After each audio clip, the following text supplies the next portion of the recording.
लेकिन आज जो हो रहा है, आप सब लोगों को मैं इस समय बताना चाहता हूं, हमारे वजीर आला नारा चंद्रबाबू नायडू साहब एक सेक्युलर माइंड के आदमी हैं। उसका मिसाल बोलता हूं मैं, उन्होंने कभी स्टेज में हंदे एक ही बात बोलते, हिंदू मुसलमान मुझे दोनों आंखें के बराबर है। एक आंखी को मान लगा तो पूरा जिस्म को तकलीफ होता, मैं बर्दाश्त नहीं करता हूं। दोनों को एक ही नजर से देख के मैं आगे ले जाने में काम करता हूं बोल को हर प्लेटफॉर्म में भी हमारे वजीर आला नारा चंद्रबाबू नायडू साहब, सदर जलसा इज्जतमाब हजरत सैयद शाह अहमद अरशद मदनी साहब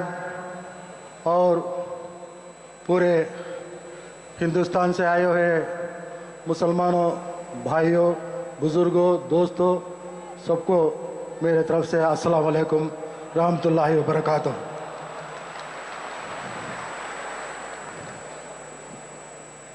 मैं आंध्र प्रदेश में कड़पा डिस्ट्रिक्ट में कड़पा हेडक्वार्टर से रहता हूं और यूनाइटेड स्टेट में आंध्र प्रदेश में अखिलेती सेल का सदर भी 14 साल मैंने काम किया। अब 2019 में भी तेलुगु देशम पार्टी के जानिब से असेंबली टिकट को मैंने कंटेस्ट किया और फिलहाल आंध्र प्रदेश का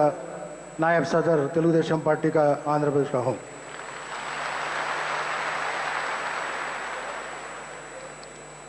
आज वक्त जो बिल लाने के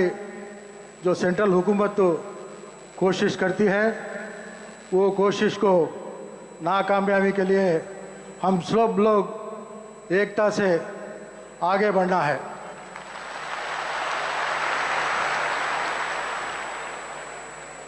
इस देश के आज़ाद में हम सब ज़्यादा से ज़्यादा हिस्सा मुसलमानों भाइयों का हिस्सा है। ख़ासकर हमारे उलमा इमा हाफिज़ कुरान लोग बहुत कुर्बान, तन मन धन सब कुर्बान किए हैं। ये सबूत हम नहीं बोलते हैं, आपके दिल्ली के इंडिया गेट में जो गेट के ऊपर 80,000 लोगों का नाम मुसलमानों भाइयों शहीद इस देश के आज़ाद के लिए कुर्बान दिए हैं। हम किसी बात का भी बर्दाश्त करते हैं, लेकिन हमारा ये शरीर देह टुकड़े हैं तो भी हमें बर्दाश्त करेंगे, लेकिन ये देश के एकता को कोई भी तोड़ने की कोशिश करे तो आखिर को हमें जान देने को भी कुर्बान ही बोल के इस मजलिस से मैं सेंट्रल हुकूमत को बोल रहा हूं। आज हमारा भारत देश ऐसा देश है जो गुलदस्ता जैसा है। हमारा हुजूर कहते हैं, हमारा कुरान कहता है अल्हम्दुलिल्लाह रब्बिल आलमीन। कभी भी कहीं भी अल्हम्दुलिल्लाह मुसलमान बोल के कहीं भी नहीं बोले हैं, मुसलमान अल्हम्दुलिल्लाह रब्बिल आलमीन बोल के हैं। सबको अपनी नज़र से, एक नज़र से देखो, सबको हिंदू मुस्लिम सिख सबको भी लेकर आगे चलो बोल के उन दिनों में जो हमारे हुजूर नबी सल्लल्लाहु अलैहि वसल्लम ने हमने रास्ता दिखाया है, वही रास्ते से हमें चल रहे हैं। लेकिन हमारे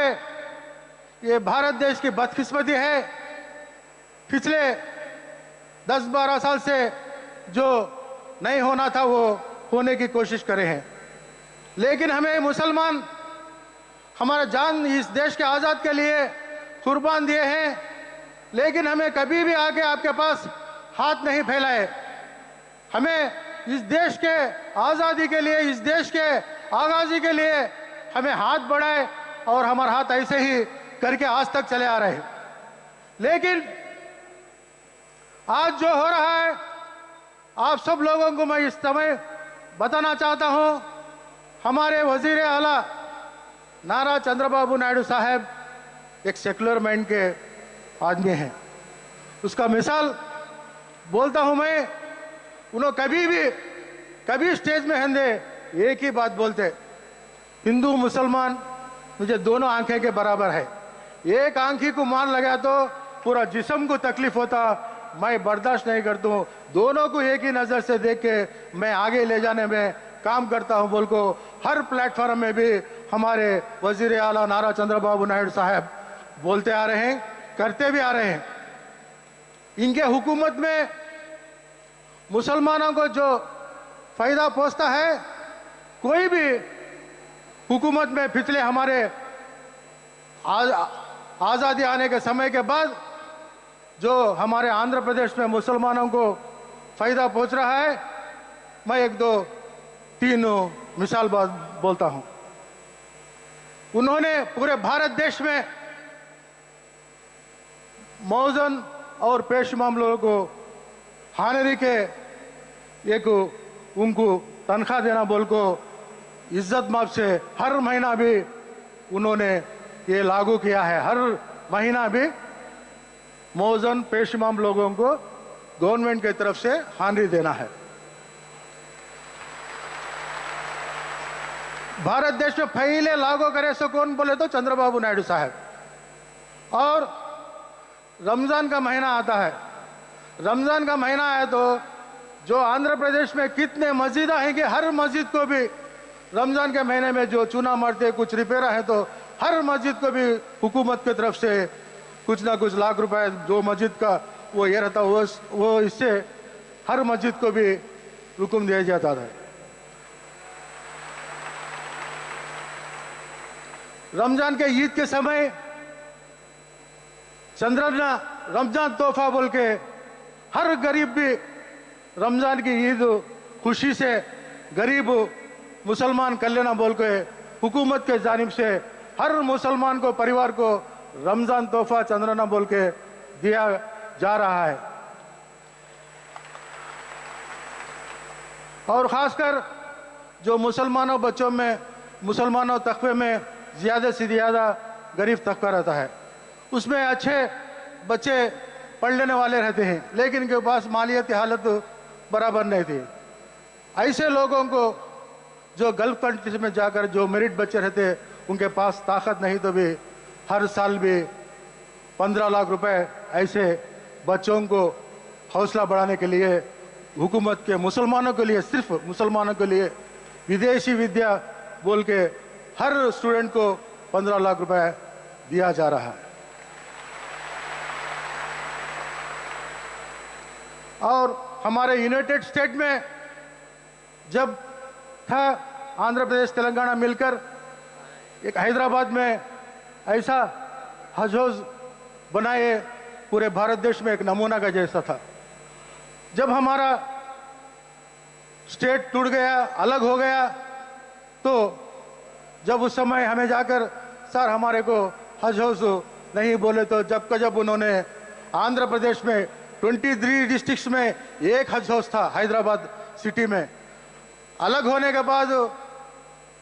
विजयवाड़ा में एक हज हाउस और हमारे कड़पा में एक हज हाउस 30 करोड़ रुपए से कड़पा में बने और 80 करोड़ रुपए से विजयवाड़ा में हज हाउस काम हो रहा है। ऐसा इंसान हमारा वजीर आला जो मुसलमानों को कुछ नुकसान पहुंचने की बिल पर उन्होंने किसी हालत में भी उन्होंने उसे लागू नहीं होने देंगे।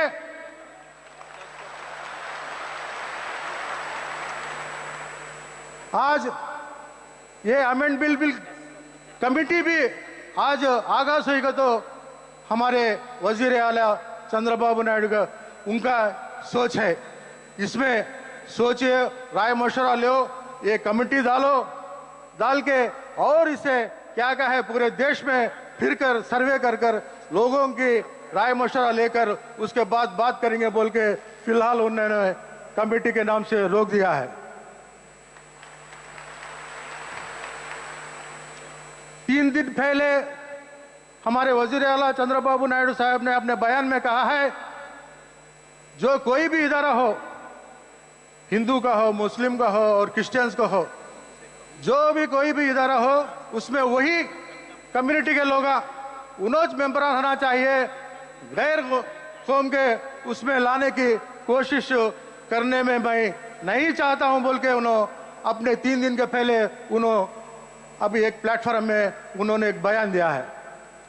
खासकर ये वक्फ बोर्ड बिल के वजह से जो वो नज़र से बोले हैं, जो वक्फ बिल रहते हैं वो कमेटी में हो, वो इदारे में हो, सिर्फ मुसलमान लोगों का जो उनके इसमें जो चलना है बोल के उन्होंने पूरे से पूरा ऐलान कर दिया है। इसी मौके में हमें एक जो हमारे जिला के सदर हैं हमारे हमीद हुसैन साहब और हमारे कड़पा जिला में रायचोटी में आके मासूम साहब, इन्होंने कोई भी हो जो मुसलमानों को नुकसान पहुंचने का कुछ तो बात आई तो फौरन इन्होंने जिला में, हमारे जिला में मासूम साहब अंदे हमीद हुसैन साहब आगे के लब्बैक बोल के उन्होंने वो खिलाफ का जो भी नुकसान पहुंचने को काम में रोकने के लिए इनका बहुत बड़ा हिस्सा है बोल के मैं इस समय में आपको सुना रहा हूं। आज चंद्रबाबू नायडू साहब ने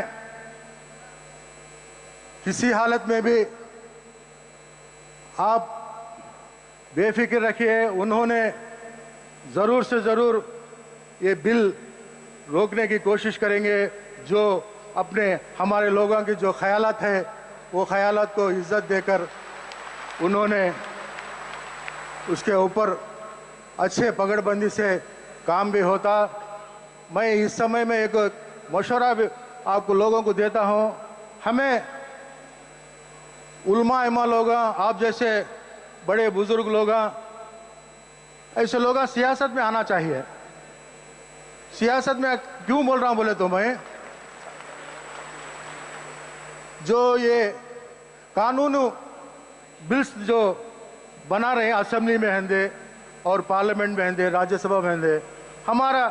नुमाइंदा है तो ऐसे बिल्ला आने का वास्ते, ले लगाने वास्ते भी उन्होंने डरते, बात करने का से भी डरते। हमारे नुमाइंदा नहीं रहने की वजह से